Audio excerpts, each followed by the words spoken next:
স্বাগতম এডুকেয়ার পেজে।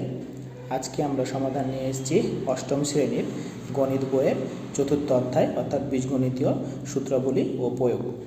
অর্থাৎ গতদিন আমরা যে সৃজনশীল প্রশ্ন অর্থাৎ জেএসসি পরীক্ষার দিনাজপুর বোর্ড 2019-এর ক নাম্বার প্রশ্নের সমাধান দিয়েছি। আজকে আমরা সেম সৃজনশীল প্রশ্ন আমরা খ নাম্বার সমাধান দিতে যাচ্ছি। তো আমরা প্রশ্নটা ছবিতে দেখতেই পাচ্ছি। তো উদ্দীপকটা পড়ি এবং প্রশ্নটা আমরা পড়ে আমরা হোয়াইট বোর্ডে সমাধানে যাব। তো চলুন প্রশ্নটা আমরা একটু পড়ি। পি সমান 5x - 3, কিউ সমান 2x - 1, আর সমান 3x square minus 10x plus 3 তিনটি বীজগণিতীয় রাশি। অর্থাৎ পি কিউ আর তিনটি বীজগণিতীয় রাশি দেওয়া আছে। ক নাম্বারটা তো আমরা পি ও কিউকে দুইটি রাশির বর্গের অন্তরূপে প্রকাশ করো, আমরা যেটা বিগত ক্লাসে সমাধান দিয়েছি। যারা এখনও তোমরা দেখোনি তারা অবশ্যই বিগত ক্লাসটি দেখবে। আর আজকে হচ্ছে আমরা খ নাম্বার সমাধান দিব। তো খ নাম্বার প্রশ্নটা একটু ভালোভাবে পড়ি। পি সমান 5/x হলে first bracket x square minus 1/x square এরপরে হোল স্কোয়ার এর মান নির্ণয় করো। তো চলুন আমরা হোয়াইট বোর্ডে যাই এবং অঙ্কটার সমাধান দিই।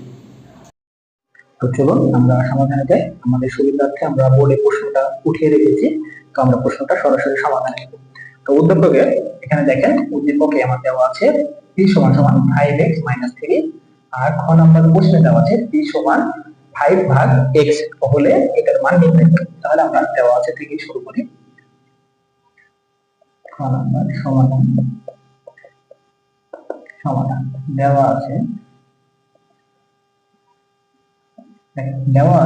উদ্দীপকে দেওয়া আছে p সমান 5x - 3, প্রশ্নে দেওয়া আছে p সমান 5/x। আচ্ছা, তাহলে দেখেন এইটা সমান এইটা আমাদের কি করতে হবে, নির্ণয় করতে হবে, অর্থাৎ মান বের করতে হবে। তাহলে আমরা যদি এখানে লিখি অতএব p সমান 5x/3, এখানে যে আমার প্রশ্নে যে মানটা দেওয়া ছিল এখানে p এর জায়গায় আমরা লিখতে পারি 5/x সমান 5x - 3। দেখেন একটু ভালোভাবে খেয়াল করলে আপনারা বুঝতে পারবেন। আমি যদি এইভাবে লিখি তাহলে জিনিসটা কিন্তু লেখা যায়, কারণ কি আমাদের উদ্দীপকে যেটা লেখা আছে আমরা সেটাই লিখছি। এখন দেখেন আমরা 3 কে হচ্ছে বাম পাশে করব আর 5x আর x কে ডান পাশে করব। তাহলে 3 কে বাম পাশে যদি করি তাহলে ডান পাশ থেকে বাম পাশে গেলে তাহলে কি আধান পরিবর্তন হবে। তাহলে এখানে আছে মাইনাস বা বিয়োগ, এই পাশে হবে যোগ। তাহলে 3 সমান এই পাশে আছে 5x আর এখানে 5/x এর আগে আছে প্লাস, তাহলে এই পাশে গেলে হবে -5/x বা 3 সমান।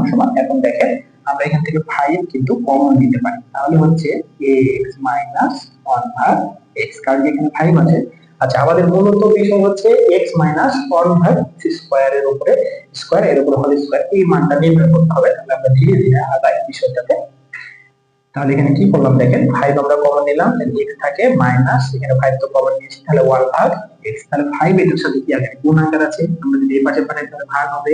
তাহলে 3/5 সমান x - 1/x। এটা দেখেন এখানে আমার এটা কি আছে, স্কয়ার আছে, এগুলা কি আছে, মান স্কয়ার আছে। তাহলে আমি যদি এটার উপরে বর্গ করি, উভয় পক্ষকে আমি যদি বর্গ করি, লিখি বর্গ করে, তাহলে বর্গ যদি করি তাহলে 3 এর উপর বর্গ মানে হচ্ছে 9, 5 এর উপর বর্গ মানে হচ্ছে 25 সমান। এটা আমরা a - b হোল স্কয়ারের সূত্র, তাহলে a স্কয়ার অর্থাৎ কি x square minus 2 into a into b, আমরা সূত্র নিয়ে লিখছি, প্লাস হচ্ছে 1/x বা b এর উপরে স্কয়ার। আচ্ছা, তাহলে লেখা যায় x - 1/x এর উপরে স্কয়ার বা a মাইনাস b এর উপরে হোল স্কয়ার, তাহলে a square minus 2ab plus হচ্ছে b স্কয়ার লিখছি। তাহলে এখানে দেখেন 9/25 সমান, এবং x কাটে, এখানে থাকলো কত, x স্কয়ার মাইনাস 2 প্লাস এখানে 1 এর উপর স্কয়ার করলে কি 1 হয়, আর x এর উপর স্কয়ার করলে স্কয়ার। তাহলে দেখেন আমি সংখ্যাটা যদি ডান পাশ থেকে বাম পাশে করি তাহলে কত হবে, 2 এর আগে মাইনাস আছে, এবার আসলে প্লাস 2 হবে, আর এর পাশে হবে কত, x স্কয়ার প্লাস হচ্ছে 1/x স্কয়ার। বা দেখেন এটা আমরা যদি লসাগু করি তাহলে হবে কত, 25। তাহলে হচ্ছে 9 যোগ 25 দুগুণে হবে কত, 50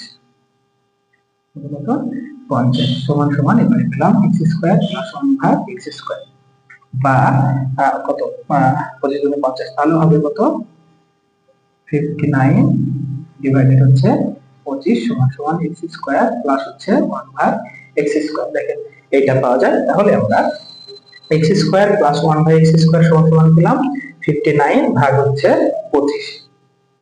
তো তাহলে আমরা এখানে কি পেলাম দেখেন, এখানে আমরা পেলাম, আমরা একটু সেপারেশন করি, তাহলে আমরা এখানে পেলাম x স্কয়ার প্লাস 1 ভাগ x স্কয়ার সমান সমান হচ্ছে 59 ডিভাইডেড বাই 25। আচ্ছা, তাহলে দেখেন এখানে আমরা মান পেয়েছি কিসে, প্লাস, আর আমাদের মানটা চেয়েছে নির্ণয় করতে বলেছি কোথায়, মাইনাস। তাহলে আমরা এটা লিখবো।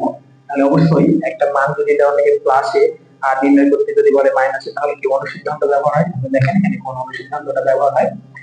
এখানে আমরা তাহলে প্লাসের মান পেয়েছি, তাহলে আমরা লিখবো x স্কয়ার মাইনাস 1 ভাগ x স্কয়ার এর উপরে সমান সমান লেখা যায় x স্কয়ার প্লাস 1 ভাগ x স্কয়ার উপরে x square plus 4 into x square into 1 ভাগ x স্কয়ার। এটা গেল।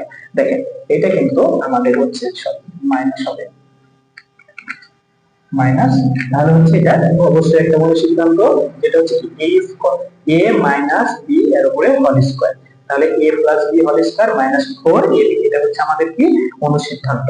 তাহলে আমরা এখন মান বসাবো। তাহলে আমরা মানটা কত পেয়েছি, x square plus 1 by x square মান হচ্ছে 59 ডিভাইডেড বাই 25 এর উপরে স্কয়ার মাইনাস, দেখেন x স্কয়ার x স্কয়ার কাটে তাহলে হচ্ছে 4। তাহলে আমরা যদি একটু ক্যালকুলেটরে হেল্প করি, তাহলে হচ্ছে 59 এর উপরে যখন আমরা স্কয়ার করব, দেখেন 59 এর উপরে যখন আমরা স্কয়ার করব তখন পাবো 3481। তাহলে 3481, আর নিচে 25 এর উপরে স্কয়ার করলে হবে 625। তাহলে স্কয়ার করলে কত পাবো আমরা, 625 মাইনাস হচ্ছে 4। তাহলে যদি ক্যালকুলেশন করি লসাগু হবে কত, 625, এখানে হচ্ছে 3481 মাইনাস ওটা আমরা যদি এখন যদি এটার সাথে 625 সাথে 4 যদি গুণ করি, তাহলে আমরা ক্যালকুলেটর সাহায্য নিচ্ছি, পাবো হচ্ছে 2500। তাহলে আমরা যদি বাদ দিই, এটা থেকে এটা যদি বাদ দিই, তাহলে আমরা পাচ্ছি 981 ডিভাইডেড হচ্ছে 625। এটাই আমাদের নির্ণয় অ্যানসার। এইটুকু পুরোটুকু হচ্ছে ক্যালকুলেটরের মাধ্যমে করলাম। আপনারা ক্যালকুলেটরের মাধ্যমে মানটা মিলাবেন, অবশ্যই আমাদের ঠিক আছে। তাহলে আমাদের দেখেন এই যে মানটা বের করতে বলেছিল, এই মানটা আমরা বের করলাম। এটা ছিল তার মান 981 ভাগ ডিভাইডেড হচ্ছে 625। তো এই ছিল আজকের সমাধান। চমৎকার একটি অঙ্ক সমাধান দিলাম। আগামী দিন আমরা এই সৃজনশীলের গ নাম্বার সমাধান নিয়ে আসবো। যদি ভালো থাকবেন, সুস্থ থাকবেন, এডুকেয়ারের পাশে থাকবেন। ধন্যবাদ।